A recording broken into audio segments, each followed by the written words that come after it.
வேண்டாம் புகைப்பழக்கம். புண்பட்ட மனதை புகைவிட்டு ஆத்தும் மனிதனே, மீண்டும் புண்படுவது உன் நுரையீரல் என்பதை ஏன் உன்னால் புரிந்து கொள்ள முடியவில்லை? உன் குழந்தையின் ரோஜா கன்னத்தில் உன் இதழ்களால் முத்தமிடுகிறாய். அந்த மென்மையான இதழில் சிகரெட்டை வைத்து புகையச் செய்கிறாய். பணம் கொடுத்து புற்றுநோயை வாங்கும் நீ, உன் குழந்தைக்கும் மனைவிக்கும் தேவையானதை வாங்கி கொடுத்து உன் குடும்பத்துக்கு புத்துணர்வை கொடு. நீ விடும் புகையால் உன் அருகில் இருக்கும் அனைவரும் நோயாளி ஆகுகின்றனர். புகைப்பிடிக்காமல் இருக்க உண்டு அருமருந்து. உன் குடும்பத்துடன் அமர்ந்து ஒருவேளை உணவு நீ அருந்து.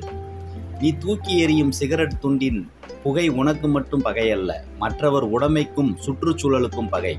சிகரெட் பிடித்த விரலில் உன் குழந்தையின் விரலை பிடித்து அல்லது பேனாவை பிடித்து உனக்கு புத்துணர்ச்சி கிடைக்கும். நீதான் குடும்பத்தின் ஒளிவிளக்கு. குடும்பத்தை இருளில் தள்ளிவிடாதே.